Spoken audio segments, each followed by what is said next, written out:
Eccolo là, il nome lì davanti per il Milan, ce lo conferma Fabrizio Romano.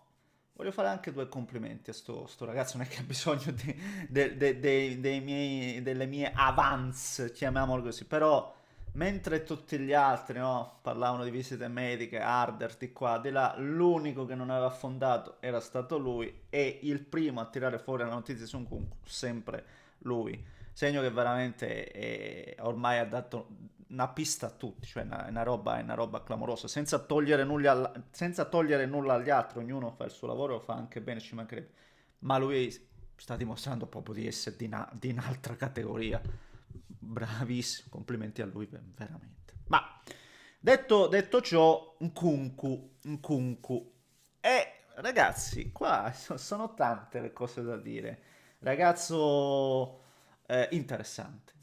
All'Ipsia, ragazzi, ce lo ricordiamo bene, giocatore clamoroso, grandissimo prospetto, tutto il resto. Al Chelsea, onestamente, ha avuto, secondo me, delle difficoltà anche importanti, qualche infortunio al ginocchio, ce lo ricordiamo, questo l'ha tenuto anche fuori, non parlo dell'anno scorso, ma più che altro di 2 stagioni fa. Lo stesso appunto nella passata annata, anche lì comunque non tantissime presenze, più che presenze non tantissimo minutaggio, no? Se voi andate a vedere proprio i minuti giocati. Ma, ma è un giocatore che sicuramente può dire la sua. Il discorso è un altro. Il discorso è un altro, no? Io voglio capire se Nkunku è il giocatore che ha preso il Milan lì davanti o se lo ha preso e prenderà anche una punta, perché questo cambia molto quello che è il mio pensiero sull'acquisto in sé, eh. Lo cambia molto, perché ci va a dare anche delle risposte. E, e io non a caso ieri ho fatto un video al 27 d'agosto che dicevo il Milan ha un solo attaccante rosa. 28 agosto, il Milan continua ad avere un solo attaccante rosa. Scusate, attaccante molto generico e forse non ci capiamo, avete ragione, errore mio. Centravanti, io parlo di centravanti. Di centravanti oggi il Milan ne ha uno, continua ad averne uno ed è Gimenez. E tra l'altro Di Marzio dice che si parla anche di uno scambio tra Roma e Milan per Gimenez Dobbik, tra l'altro. Ma questo è un altro discorso che magari approfondiremo in altra sede. Ma un Kunku non è un centravanti, Kunku, eh. Kunku è un giocatore che per ruolo è molto più vicino a Pulisic, non per caratteristiche, per ruolo dico. Non è una punta, un Kunku. Poi magari può anche farla, ma io non è che mi aspetterei così tanti gol da Nkunku. Di certo Nkunku non è Boniface, di certo Nkunku non è Harder, di certo Nkunku non è Vlahovic. Parlo di caratteristiche, non parlo di valore assoluto, che sia chiaro. E questo quindi ecco, se il Milan prende Nkunku come centravanti, secondo me denota quanto detto ieri, cioè totale improvvisazione. Cioè, ripeto, si parte da profili che non ci azzeccano niente con Kunku. Cioè, sembra veramente pescato lì un po' a caso. Cioè, ripeto, una cosa è se lo prendi come occasione, no? E lo porto dentro e vado a prendere un altro attaccante. È una cosa se tu lo scegli come il tuo di attaccante. Cioè, cambia molto le carte. Non so se mi spiego, non so se mi spiego. Cambia molto. È un po' come l'Inter. Io non mi tiro mai indietro. L'Inter io l'ho stancata forte. Quando per tutto il mercato si è parlato di Lookman. Poi a una certa, no, sapete che ci serve più il centrocampista. Che poi si parlava anche di Conessi, è andato su Diouf, ma questa è un'altra storia.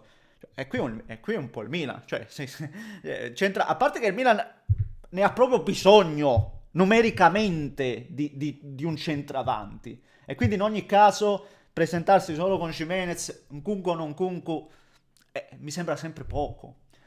A meno che Allegri passi al 4-3-3, quindi sarà quello il modulo, e in questo 4-3-3 forse spesso e volentieri la punta sarà Leao, però cioè Leao se c'è un ruolo in cui è veramente in Italia, credo proprio numero uno, è l'ala sinistra, parte da sinistra e fa quello che gli pare. cioè secondo me vai un po' a depotenziare le AO, eh. Però vabbè, cioè è un po' complicato, secondo me è un po' complicato, anzi forse di complicato c'è veramente poco. Vabbè, ne parliamo signori miei, come se lo facciamo. Vi invito come al solito a lasciare un like per soddisfare le gioie dell'algoritmo. Siamo a 5 minuti di video. Vabbè. Se volete iscrivetevi per seguire i prossimi contenuti e credo che in giornata ne sentiremo di altre, di roba. C'è il Napoli che sta andando forte, anche la Roma chiuderà qualcosa. Quindi ci aggiorniamo sempre con le ultime news. Oggi abbiamo anche i sorteggi di Champions, una reaction a quello che accadrà, sicuramente avverrà, la troverete su questo canale, quindi non attivate la campanella e vi ringrazio per l'enorme seguito su tutte le varie piattaforme social. Grazie di cuore, trovate tutto in descrizione se volete aggiornarvi. Grazie, grazie, grazie. Allora, innanzitutto parliamo anche un po' della questione economica. Si parla di 37 milioni più 5 di bonus e quindi parliamo anche comunque di un investimento relativamente, anzi, relativamente, visto che siamo in Italia, e in Italia quando si paga un giocatore oltre i 40 milioni è qualcosa di rilevante, assolutamente. E, e niente, questo è giocatore 5 anni di contratto, quindi cioè, ti vai a legare mani e piedi con questo ragazzo, significa che ci credi anche tanto. Ripeto, giocatore clamoroso in Bundes, clamoroso all'Ipsia, giocatore che ha fatto vedere ottime cose anche col Chelsea, ma non è mai forse riuscito lì ad essere dominante e a replicare quelle performance di un tempo. Levato che poi ci ho detto che in Serie A magari giocatori come Nkunku possono sicuramente poi ritornare magari al massimo splendore, ci ritroviamo un giocatore clamoroso, lo stesso, cioè io penso allo stesso Pulisic, giocatore che al Milan ragazzi è dominante e lui anche no, al Chelsea, che attenzione, comunque aveva fatto vedere Pulisic, che sia chiaro, ha fatto vedere tante, però al Milan è proprio dominante, quindi sicuramente anche lo stesso Nkunku potrà dimostrare di avere quelle capacità che già abbiamo visto. Però ripeto, la questione è sempre legata al ruolo. Beh, io torno sempre un po' là. Il ruolo dove giocherà nel Milan di Allegri? Ecco, sostanzialmente. Giocherà ala nel 4-3, giocherà in questo 3-5-2 lì davanti una dei due centravanti. Dove giocherà comunque? Che abbiamo visto essere un ibrido, ala, punta, tre quarti, anche esterno, di centrocampo. Ha fatto veramente un po' di tutto sto ragazzo, è veramente un ibrido.